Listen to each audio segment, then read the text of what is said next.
Bon dia. Bon dia pel matí.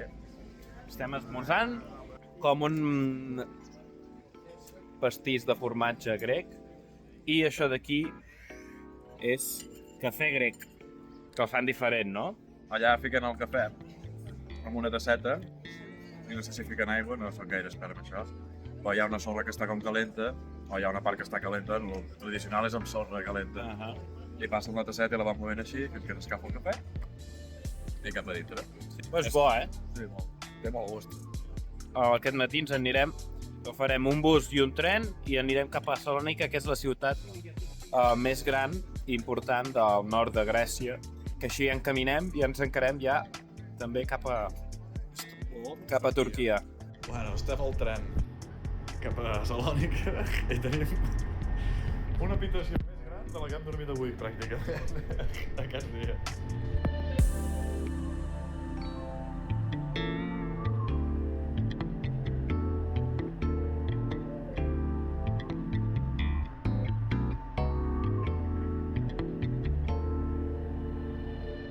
Ja som a Salònica. Estem a dalt a la terrassa del hostel i aquí és l'última parada a Grècia perquè demà ens anem Cap a Turquia! cap a Istanbul. Yes! Un trajecte de 9 hores que farem demà. En bus. Cara d'un sol de Déu. Sí. Per tant, aquesta és l'última parada dins de la Unió Europea. Ja entraríem més a les portes d'Àsia. Ara estàvem comentant. Dóna una certa sensació que estem a Barcelona, no sé per què. També és veritat, ens vam trobar un tio espanyol de Madrid, no, de Castilla, Sí. que ens diu... M'ha donat la sensació de que Grècia s'assembla més als espanyols que als italians. Sí. I potser sí que té raó. Sí. Aquests carrers estan com amb villes, semblant una mica a l'Eixample, no? Evidentment perquè tens el mar al davant, però també perquè tens totes aquestes muntanyes al costat, amb alguna antena que dius, ostres, allà hi ha el Tibidabo, Montjuïc, venint dels Balcans, venint de Belgrat, Eslovènia. Doncs et sents una mica més a prop de casa i tot i això estàs més lluny. Ganes d'entrar a Àsia. Sí, a veure una mica coses diferents, Exacte. Estem molt bé al Mediterrani, però també volem sortir. Ganes de conèixer ara ja el canvi cultural. De veritat que de moment ha Exacte. estat tot bastant similar. Sí. Tinc ganes de canviar una miqueta. A veure què tal.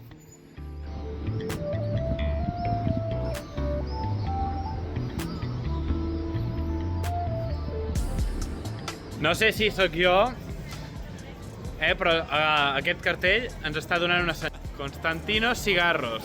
Això és que ens hem d'estar fotent cigarros constantment cigarros ens hem d'anar fotent. cigarros, quan arribem a Constantinople a fumar com uns cabrons. Males senyals.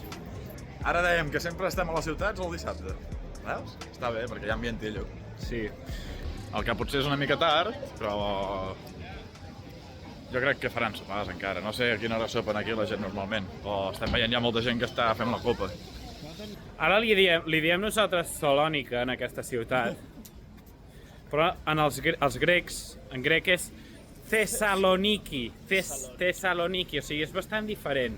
A vegades escrit en grec i no t'enteraràs de res. Thessaloniki, totes les lletres, quasi bé pràcticament totes, aquestes que formen Thessaloniki, són molt diferents a l'alfabet grec. Ja hem arribat al lloc dels bars, perquè sembla, no? Sí. O sigui que ens entaulem ja. Ens entaulem. D'acord? Molt bé. Vinga. Ciao.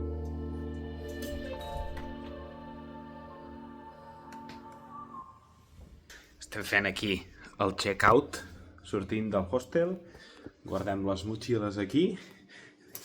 El noi d'aquí de recepcions ha hagut de ficar una etiqueta amb el nom i la data.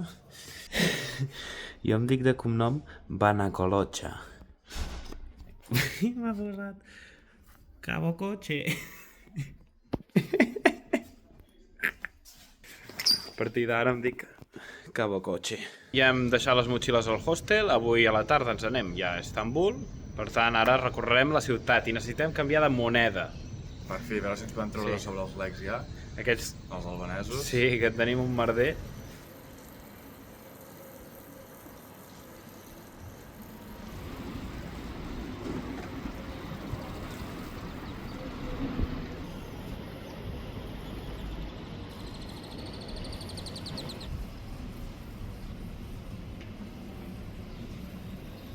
A dins del metro hi ha tot això? Increïble! Hi ha un museu dins del metro. Hi ha un museu dins del metro. Es van trobar amb unes ruïnes gegants. Déu-n'hi-do. Veus, aquí hi ha una escala i aquí hi ha una altra que baixa fins a baix, fins més a les vies. Quant dura això? Que potser és el principi. Hòstia, m'he enrampat amb això. Has donat un rampat, eh? Sí. Què? Ara només falta que ens canvin els calés. Ara que ens canvien els calés. Perquè ja serà el tercer lloc on anem que ens diuen que no volen l'ex. És que clar, una moneda que només utilitzen a Albània, que està molt... no té gaire valor com els lecs, ningú la vol. I no sabem si canviar-la a euros o canviar-la directament a lires turques i així ja tenim cash per Turquia.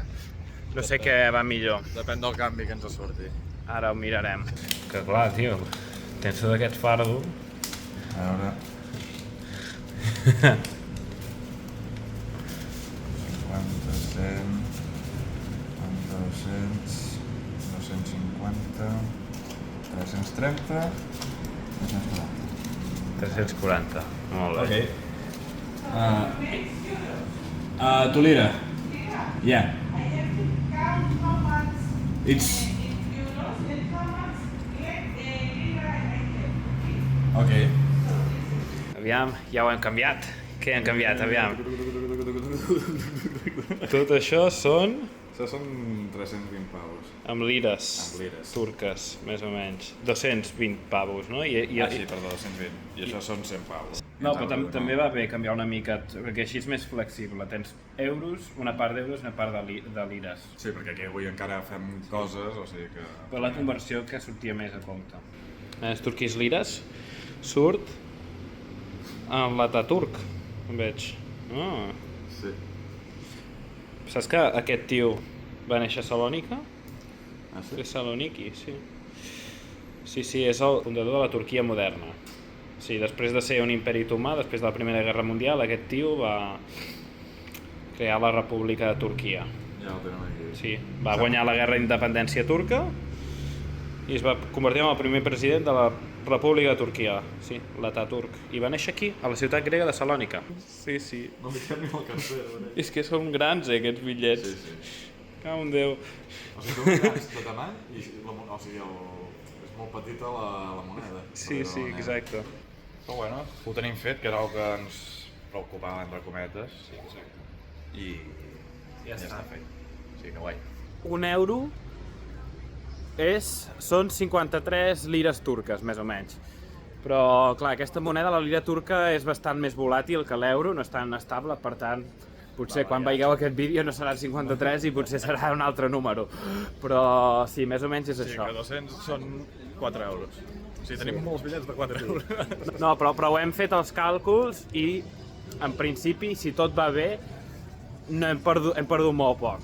Sí, hem perdut, què, 6 euros? Potser una cosa així, sí. O sigui que ha anat prou bé, menys comissió del que m'esperava, la veritat. Molt bé, i ara anirem a donar una volta per aquí a Salònica, que encara tenim tot el dia. Així visitem una miqueta també, que a vegades fem ciutats, rotllo, passem allà i ja estem a l'estació de tren només. Ja.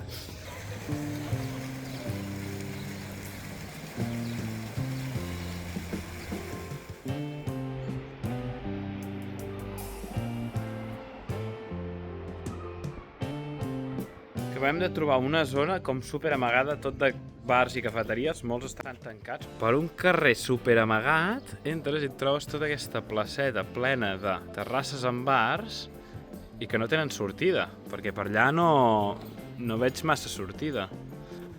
No hi ha sortida, oi? Es queda allà. Està com una galeria. Sí. I com una galeria, però molt petita, que semblava abandonat, allò. Sí. No, per aquí està tancadíssim. Hi ha aquesta sortida, suposadament, i per on hem entrat. Que ara esperem que no estigui tancada. Si aquí hi ha xuxu, és una zona xula.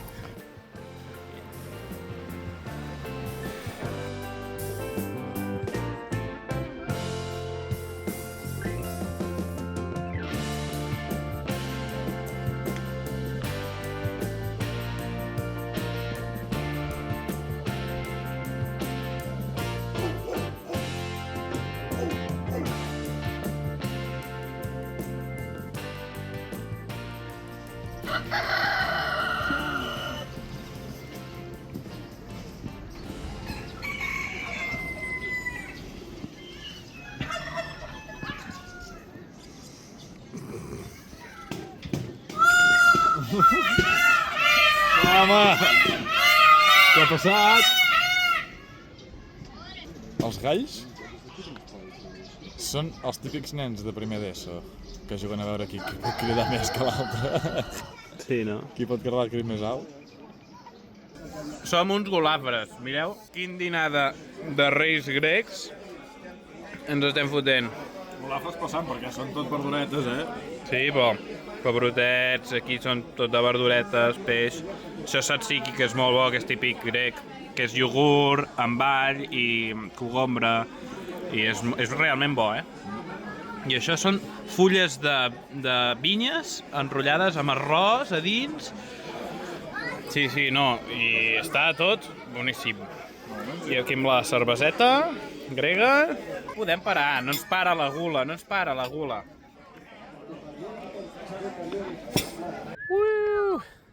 Hem arribat a dalt de Salònica, es veu tot el mar, i allà al fons on hi ha els núvols es veu una mica de silueta de muntanyes, allà hi ha el Mont Olimp, però no s'arriba a veure tot el massís en totalitat perquè ens trobem massa lluny ja, doncs on hi ha tots aquells núvols, Algun lloc pràcticament on hi ha núvols. Sí, exacte. Allà, venim d'allà, dels núvols aquells, aquelles muntanyes, aquella silueta d'allà, allà es troba Zeus, i cap a l'altre cantó, cap allà, estaria bastant més enllà Turquia. I aquest catxo ho farem aquest vespre. Exacte. Farem un catxo llarg aquest vespre, Sí. Ara, a baixar ràpid, no és tard, però bueno, hem d'anar a buscar les maletes i anar a l'estació. I val més fer-ho amb temps, perquè a la web fica que hem d'estar mitja hora abans. Molt bé. Amb els busos. I demà, afaitar-nos. Sí, Aquesta barbota ja i aquests pèls d'aquí, mira.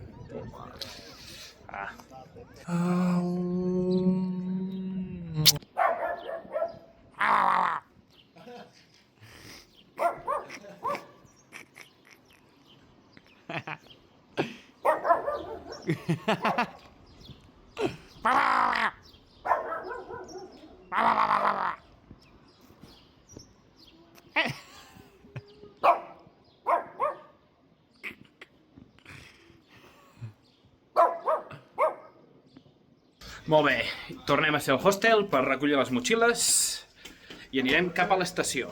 Cabo cotxe, ale. Ens n'anem de Salònica, Tessaloniki, et trobarem a faltar. Tessaloniki, ciao! Ciao, Tessaloniki!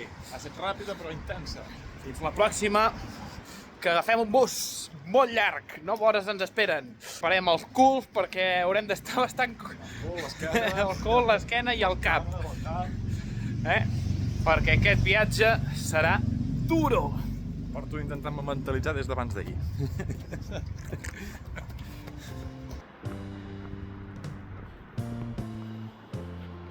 Bueno. Ara sí que sí. Aquest és el bus amb el que passarem 9 hores. Sí! Quines ganes, quina emoció. Sí. Para a Kavala, Chanti, Komotini, Alexandròpolis i finalment a Istanbul. Que sigui un viatge tranquil·let. Creu tu?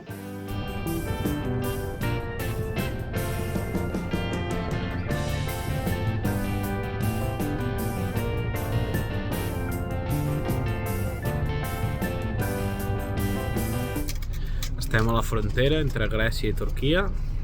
S'ha intentat dormir però no s'ha pogut gaire. Això de passar fronteres amb un bus és una merda absoluta. Et fan baixar, ensenyar el passaport un per un, allà davant l'oficina, tornar a pujar al bus, ara esperem. Aquí. Hem agafat alguna cosa per picar. Ens han donat una aigua aquí. Al bus ens han donat aigua però que està com ficada dins d'un recipient que sembla com més... que sembla gelatina, més que aigua, això. Lo deixo aquí sobre i comença a vibrar.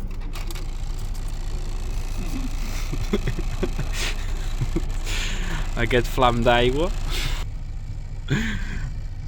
Tenen el passaport de tots els passatgers allà, no sé què hem de fer ara. esperar més. Són quarts d'1 de la nit, que ara ens queden 3 hores, més o menys, per arribar. Ara ens reparteixen els passaports un altre cop i haurem de passar pel quartelillo turc una segona vegada, ensenyar el passaport. L'hem ensenyat ara a la part grega, ara a la part turca. I a continuar fins a arribar a Istanbul, que hi arribarem a 4:45 de la nit. Ja tenim els passaports a mà. I ara a beure una mica d'aigua, aviam si me n'en surto. Això serà raríssim, aviam.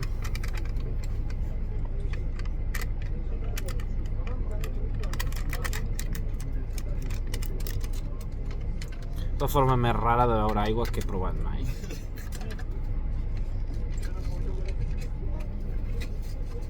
Sí, és aigua.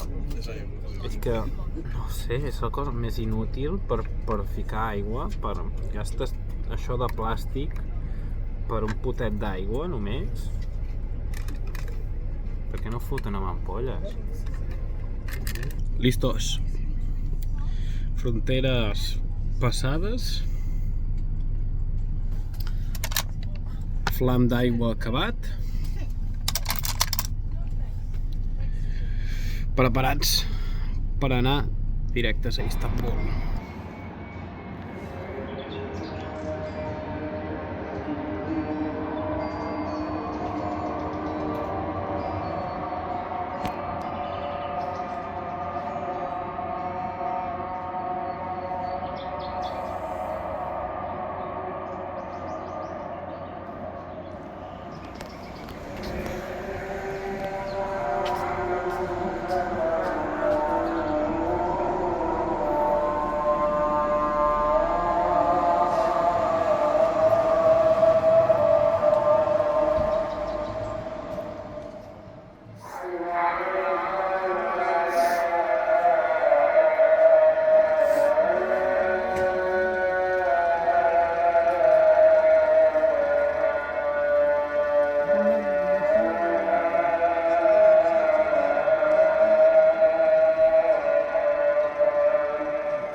Que bé que viuen aquests gats aquí a Istanbul, Tenim un problema, un problema. Quin? Un contratemps. No, Quin? Temps en tenim molt. El hostel no obre fins a la 1 i portem aquí des de les 7 del matí. I clar, hem d'estar tot el matí per aquí a Istanbul, amb les motxilles grans. Per tant, Hi ha molta zona a sobre. hi ha molta zona a sobre. Aneu a buscar un lloc amb wifi, enxufes i poder treballar una mica, no? Aprofitem. Bueno, sí.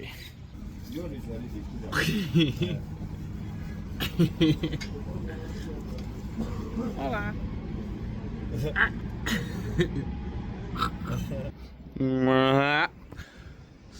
Bon dia des d'Istanbul. Ahir vam descansar, vam arribar al hostel, descansar, vam editar una mica, estàvem molt cansats per al bus i tot això, i ara, avui ens hem despertat a la gran ciutat d'Istanbul. Ara em trobo a la terrassa del hostel, amb vistes a la ciutat increïbles. Penseu que és la ciutat més gran que hem estat fins al moment del viatge. Té uns 16 milions d'habitants, més o menys, imagineu-vos. És la ciutat més gran d'Europa i potser més o menys entre la quinzena i la vintena més grans del món. És una metròpolis gegant i molt important en l'història i en el món en general. Una de les raons perquè és important és, veieu que hi ha tot aquest canal d'aigua. Això és un estret que separa la part europea de la part asiàtica. Istanbul es troba com dividida entremig de dos continents. Es troba en un lloc superestratègic, molt clau, perquè connecta el Mar Negre, que estaria més enllà, amb el Mar de Màrmara, que estaria aquí. El Mar de Màrmara connectaria amb el Mar Mediterrani, o sigui que és com un punt de connexió molt important i molt comercial. Aquí passaven tot, i encara segueixen passant moltes rutes comercials, i per tant Istanbul i Constantinoble i tota la seva història doncs, s'ha basat en això, en controlar aquest punt, poder ser un peatge, imposar impostos als vaixells que passen per aquest estret, no? I controlar tot el comerç que ve del Mar Negre cap al Mar Mediterrani. I clar, i també que es troba entremig dels dos continents, entre Europa i Àsia, també era un punt important per la ruta de la seda i tot això. Per tant, és que és un lloc únic en el món per fer una ciutat. A més, és superdefensiva, perquè no només té l'estret d'aquest canal d'aigua que us he dit, sinó aquesta entrada d'aquí, això és una entrada d'aigua, però no se'n va cap al mar Mediterrani, l'estret va d'allà i se'n va cap allà. Això és com una espècie de banya d'aigua, que se li diu el corn d'or, o corn o la banya d'or, i és superimportant perquè com una forma de costa protegida. Aquí hi havia el port de Constantinoble, per tant podia controlar superbé la ciutat i defensar-la molt bé. Penseu que és una de les ciutats amb més història del món. Va ser fundada l'any 660 abans de Crist pels grecs. Llavors va passar en mans dels perses, després un altre cop dels grecs, després dels macedonis, dels romans. Té una història molt llarga. Llavors, l'any 330 després de Crist ja arriba Constantí el Gran, l'emperador romà, i la fa que sigui la capital de l'imperi romà. I es funda la ciutat com a Constantinoble. Abans es deia Bizanci, per el que és el fundador llegendari dels grecs, era Bizas, per això es deia Bizanci. I en l'any 330 la refunda Constantí el Gran, l'emperador, un dels emperadors més importants, canvia la capital de Roma aquí. Constantí va ser molt important perquè no només va fer aquest canvi de capital a l'imperi, sinó que també va reunificar l'imperi en aquella època i va legalitzar el cristianisme. Per tant, és un emperador molt influent. Constantinoble, llavors, es va convertir en una de les ciutats més importants del món, sota l'imperi romà. La capital, llavors, l'imperi romà es va dividir, l'any 395 el van dividir entre dos perquè era massa gran, era insostenible. Es va dividir entre dos, la part occidental amb capital a Roma i la part oriental amb capital a Constantinoble. La part occidental ja estava més dèbil, va caure al 476, i la part oriental doncs, va sobreviure. Era més poderosa, més rica, controlava tot aquest comerç i tenia una capital que es podia controlar molt més bé, que era Constantinoble. Va durar 1000 anys més, imagineu-vos, que se l'anomena Imperi Bizantí, però no deixa de ser l'Imperi Romà d'Orient. Fins que l'any 453 l'invadeixen els otomans, ja l'Imperi Bizantí, l'Imperi Romà d'Orient estava ja molt debilitat, llavors comença a formar part de l'Imperi Otomà, segueix estan sota el nom de Constantinoble, però en turc, Constantinie, però la gent la començava a anomenar Istanbulin, que volia dir, en grec, volia dir allà està la ciutat, perquè clar, aquí era una ciutat tan gran que era l'única, quan et referies a la ciutat, era bàsicament Constantinoble, aquesta ciutat, i no calia dir el nom de Constantinoble, sinó ja es referien a la ciutat com Istanbulin, i aquest nom, doncs, va anar com evolucionant amb el temps i amb el turc, amb l'època va anar passant tota l'època otomana, es va convertir en Istanbul. I llavors, quan es va fundar la República de Turquia en el segle XX, van canviar el nom oficial de Constantinoble a Istanbul. Llavors ja és el nom turc. Però amb els grecs encara l'anomenen Constantinoble, perquè va ser durant 1000 anys sota aquest nom. Va ser la capital del cristianisme ortodox durant tot aquest període, i llavors ja sí, quan van arribar els otomans, ja van portar l'islam cap a la ciutat, però sí, ha sigut gran part de la seva història ha estat sota control grec i sota control dels cristians ortodoxos. I des d'aquí al hostel he aprofitat per explicar-vos una mica d'introducció a la ciutat, ja que tenim aquestes grans vistes, al Bòsfor, a la Banya d'Or, allà veiem el barri de Gàlata i cap allà estaria la part asiàtica de la ciutat. Ara ens trobem en el centre just d'Istanbul. I allà, si veieu, a l'altre cantó, allà es troba Hagia Sophia, Santa Sofia, que és potser la basílica ortodoxa i bizantina més important, que quan els otomans van arribar la van convertir en una mesquita i li van construir aquests minarets. Així que aquí estem, Istanbul, a les portes d'Àsia, en la frontera entre Europa, Àsia, i entre el Mar Negre i el Mar Mediterrani. I ciutat super gran, així que estigueu connectats.